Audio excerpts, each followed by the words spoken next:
Good morning to all of you. Welcome back to Namaste Village and the Namaste Experience. It is Monday morning. We had quite a rainstorm last night, I believe. I did not hear it. I did not know that it had happened until I opened my door in the morning and stepped outside. Then I saw the evidence of the rain. For some reason, it didn't wake me up. I'm told there was great thunder and wind, and it was quite something. But it did not wake me up. But I saw the evidence. And this reminds me of us. There's a great wind blowing in every direction right now. There's great drama happening wherever you look. And yet, if we choose, we can just sleep right through it. Just as I did last night. Or we can wake up and say, what the heck is going on? And then make another choice. Choose again. We don't need the evidence of the chaos. In the morning when I came out of my little, I don't know what you call it. It's not even a room. It's kind of a cave. Yeah.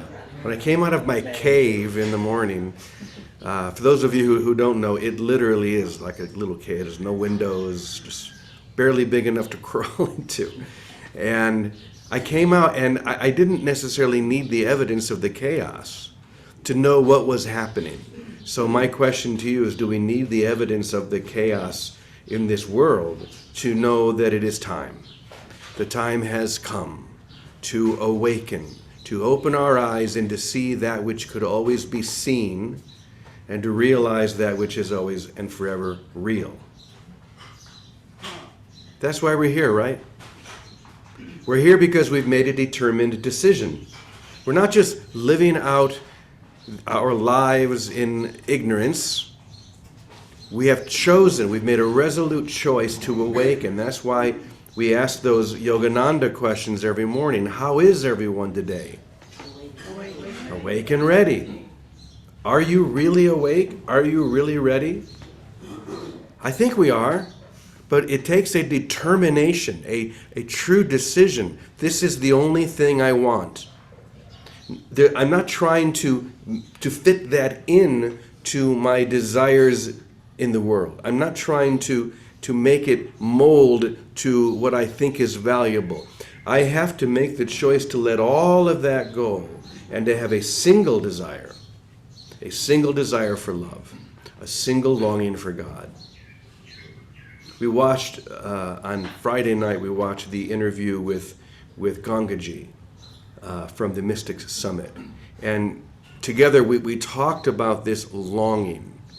And when I asked her if she feels this is important, she says it is fundamental. The longing for that which longs only for you. Whoa, that's pretty intense. My longing for that which longs only for me. Not me as an identity, not James or Jimmy or whatever the heck my name is, but for the truth that is forever true within me. The longing for that. And when my longing for that matches that longing for me, there is like this explosion of grace that pops me right out of this so-called world or illusion into reality. There is this explosion of reality itself. Almost like a plane that breaks the sound barrier. There's an explosion. And so this is what we are moving into, that explosion of grace that comes from the single decision for love. And the reason we come together here every morning is to remind each other, to remind ourselves that this is the only thing that's important now. There's nothing left in the world that we are trying to achieve. If there is, this is not the place for you. Because nobody else is here trying to get anything. We're not here to get anymore. We're here to simply allow. To allow that explosion of grace to break through and to pop us in to the experience of reality. Not the concepts, but the experience. You know, one of the major ways that we can tell if that is in, I don't like to use the word process because ultimately reality is not a process, but it can seem like that. So we'll just stick with that for a moment. To be in this seeming awakening where we are waking up to the reality that is forever real, there is a sense of joy. There is a sense of happiness that takes over. And we see that here at Namaste Village. Am I right? Yes. When I walk around, all I see are shiny, happy faces, holding hands. You didn't get that, did you? That's an REM song. Shiny, happy people laughing, not holding hands. Anyway, I digress. So, the explosion of grace, that's what this is for. This is not to accomplish something. We don't come together to try and to get somewhere. You're already there. You're not coming together every morning to try and get something. You already have it. It's the realization of where you are and what you've always had. And when that begins to happen, this joy begins to well up and overflow. And there are other communities that are doing this much more in a conceptual way. And you know what happens? It's very serious. How many of you have ever been in a community where there are a lot of concepts and reading and the intellectual pursuit, and everyone walks around glum? That's not what we're about here. We're about joy. We're about the explosion of grace. So I love it when I come out of my cave and I see all of you just shining. And I know that it's true for everyone here in the Zoom world as well, or anyone watching this on YouTube. You cannot be in the presence of this grace and not feel the effect and the lift and what did we talk about last week? The updraft. The updraft of grace. So let's stay with that. The question is, from where does it all arise? This holy instant of grace, from where does it arise? And once it has arisen, what is its purpose? So I was reading something a couple of days ago by someone I've really been enjoying lately, and that's Anandamaya Ma. We've talked about her before. Just incredible. What a mystic. Beyond even that. Total union in her mind with reality and love and grace. Such an example of what that is. I was about to say what that looks like, but it looks like you. It looks like whatever you're looking upon. It's not, well, it looks like this, but it doesn't look like that.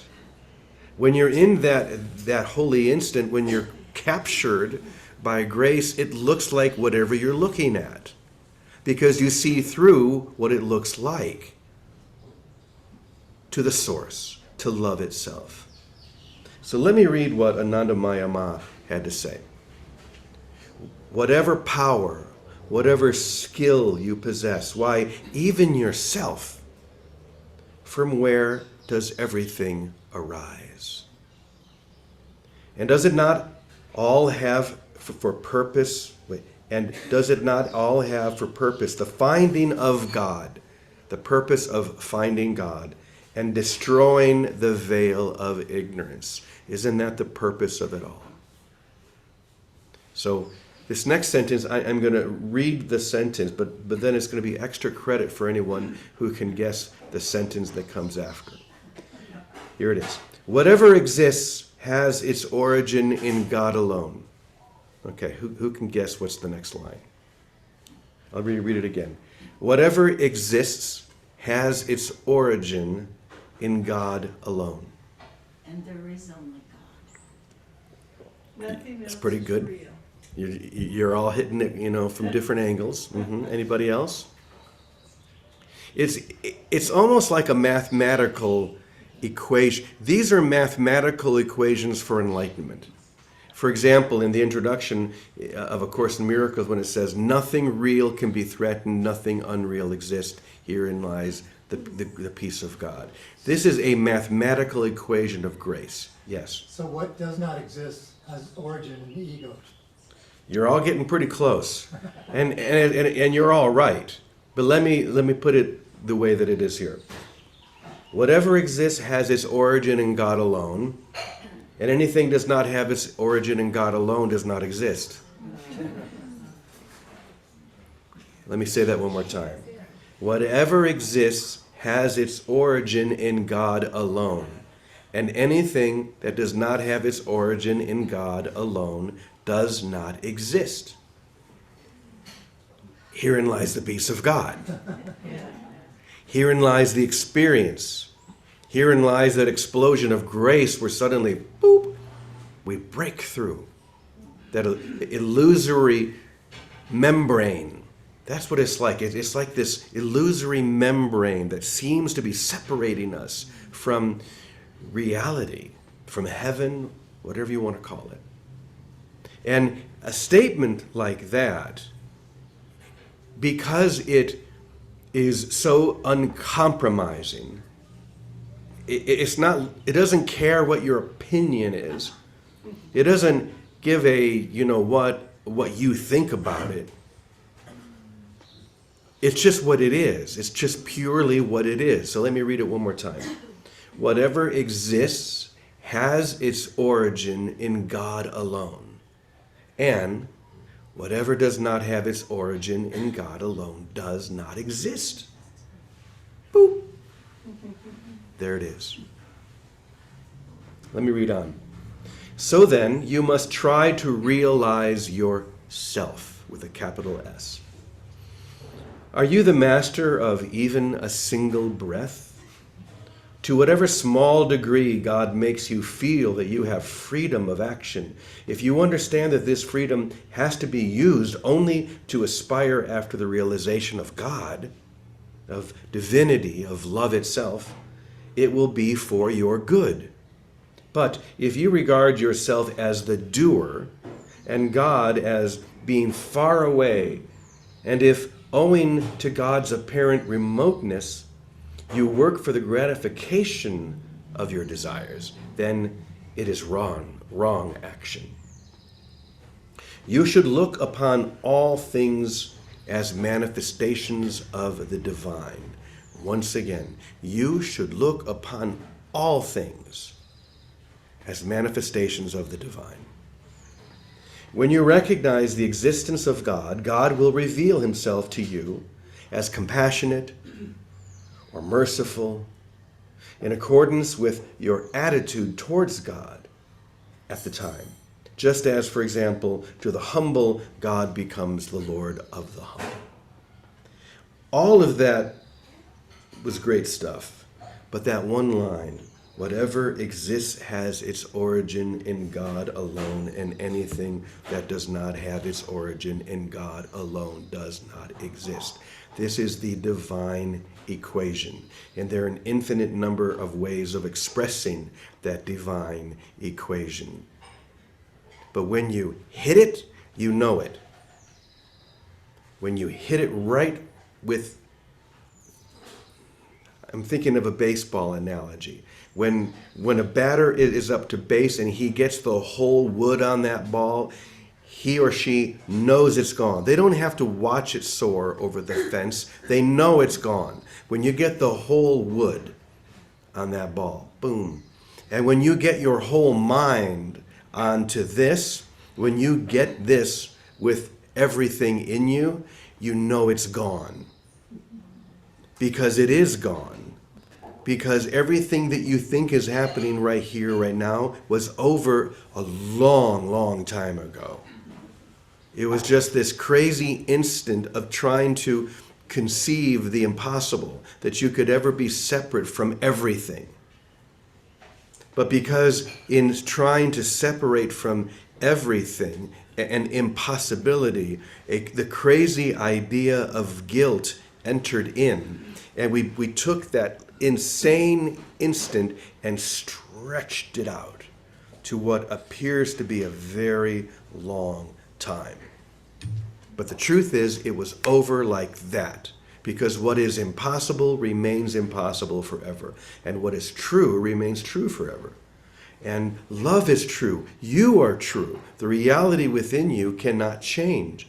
Now, all we need to do is to get a line like this, is to really get it, and then that explosion of grace breaks us out of that insane instant of impossibility back into the reality that is forever real.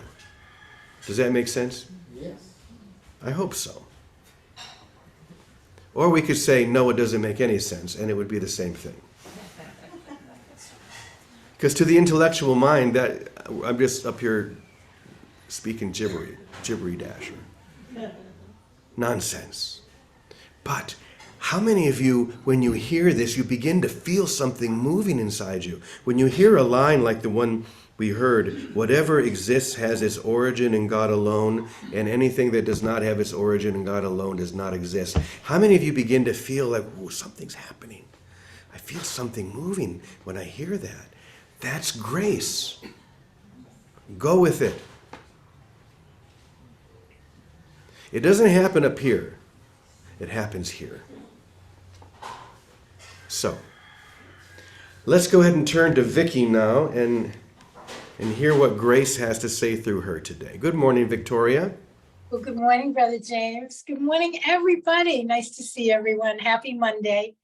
And I loved your quote from Anandamai. Is that her name? I don't know her things. A few more syllables in there. Anyway, it is what you ended with, it resonates, it touches us when we hear truth wherever it is. You can hear it from Mickey Mouse. Wherever I've been hearing truth, it electrifies me. That's what that explosion is. It electrifies me that this is true, this is life, and everything else dims, it falls away. It just isn't important, because that little kernel is the crack of light in our being that opens us to love, to receiving it. So I would say that the mindset that it leaves us with, is a beholding. It's like, we're not here to figure and do and solve and here and there. Although we may do all those things, we may figure and solve and go and do, but it will not come from the place of figuring and solving. It will come from the place of beholding. It's like when a thought or an experience hits us and it rings true, and it can be a comment like that, or it can be a flower. All of a sudden it strikes us. We feel it, we hear it, we see it. It opens us up, and the immediate natural response is to receive it and behold it and to enjoy it, to recognize we're part of it, because the truth joins us. That's as simple as it is. Because we are one, it joins us. It joins us with what we think we might be looking at, because it brings us past every appearance, and it brings us into the essence of what is, life is, love is, God is, and we fall into it, and it's irresistible, and we don't want to fall out of it. So I'll find that I want to get very quiet to stay in it, to not lose the perspective, to not lose the focus. But it's a mindset of beholding, of looking, and more seeing through every appearance. And that's all this is. It's the consistency of seeing through every appearance to what is really there. It's like in the Course, and I used this quote a few weeks ago, the end of the world is not its destruction, but its translation into heaven. And that happens with each of us. In the place where we had a grievance, where we had an expectation from someone else, where we had a dependency on some situation, on anything external, that slides away in these experiences of hearing and feeling and letting the truth explode in us. John Mundy mentioned a book, and you might know it, Brother James, Al Ritter's book, 100/0% Principle. Do you know that? No, I don't. I want to see it, so I don't know it either. But now this was a good example. So John Mundy sends out a post every Sunday. Sunday with Monday, you can sign up for it if you like. And he mentioned this book. And as soon as he mentioned the book, now you'd say I went to light. I went to, oh my God, that's right. What a great way to say it. It's 100% dependency on the light, on love, on God, on the truth, and 0 dependency on my understanding, my judgment, my fear, my expectation, my dependency on somebody else, 0%. And essentially what I assume, I don't know what the book says, I haven't seen it, but as we were talking about relationship last week, is we take 100% responsibility for everything because we are everything. And how we're seeing it brings us the experience of being everything. So if we're willing to take 100%, not 50% maybe, not 99% maybe, 100% responsibility, I will not depend on anyone or anything outside me, period, end of story. I will not judge anyone good, bad, or indifferent. I will continue to look and behold the light of union, of love. That stance brings us into that explosion, staying with us and taking over. And that's what happens. We let it take over, and we help each other every day here get stable in that 100% responsibility, 100%. I am the light of the world. Today's lesson, I'm the Holy Son of God. Holy, holy, holy, holy. That's it.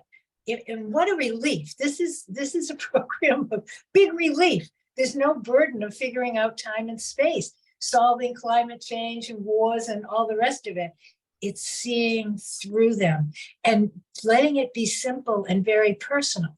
So for me, I've been moved out of one environment to another in this last few months. And in that, I'm learning how to see the trees and the bees and the birds and the flowers. It's a whole new language for me. But it doesn't matter the expression of what's external. It matters, how am I willing to see it? And that's when you're talking about desire, it is foundational. It's critical that we have a desire for everything, for love, for happiness, simple things. Happiness above every little outcome we thought we wanted. Oh, I wanted that relationship or to live here or do that. When we have a goal that is bigger than all of them, it's not hard to shift. That's what a shift is. I'm going to shift to wanting everything. I don't know what that means. I don't know. I don't care. I'm going to be shown. I'm going to receive. This is how we receive love and vision. Vision is a gift that's given to us. It's something that comes as we open like flowers. We open and receive what is already there because we want to see what is already there. We cannot see anything but the kingdom because finally, because of our desire for only that, we have all our attention on it. And all our attention is all it needed. What we've been doing is, oh, I like that, but I still have to deal with the sickness. I have cancer, I better deal with it. Oh, no. I have the love of God. I'm going to only deal with that. I'm a flower in God's garden. I'm hanging out there, letting him bless me and shine on me. I'm opening my petals. That's what this is. That's what receiving and then seeing. That's all we're asked to do. What we're to do, what we're to say, those are simple byproducts. It's not our business. I figure my life's not my business. I'll show up wherever I'm supposed to show up by the grace of receiving and beholding and seeing through all these little appearances, not worry about them, not be fooled by them, and not be detained by them. You know, when we engage them in any way with entertainment, I'll watch war movies with talking about, let's discuss climate change. Let's discuss whatever it is. It's like, oh my gosh, those are ego ways, those are the idle wishes that have made for separation consciousness, for the world of form as we see it. I will not do that anymore. Why would I bother to engage what isn't true? It's enough to recognize it isn't so, and to see and be beyond it and emanate like a flower, a fragrance of love that hopefully touches everyone's heart that I'm with, to open up to that same fragrance, that same love, and see beyond it, and know that all of that is falling away as each of us lets it fall away in our own experience here, right now, in our own lives. Not by doing big things and talking to thousands of people, whether that happens or not, maybe, but each of our choice to be open to receive the light, the love that we already are, and then to look from that beholding and see it everywhere. Okay, Brother James, thanks so much. Thank you, everyone. Thanks, everyone, for the party. I love you all. Thank you, Vicky. What a great way to start off a Monday, right?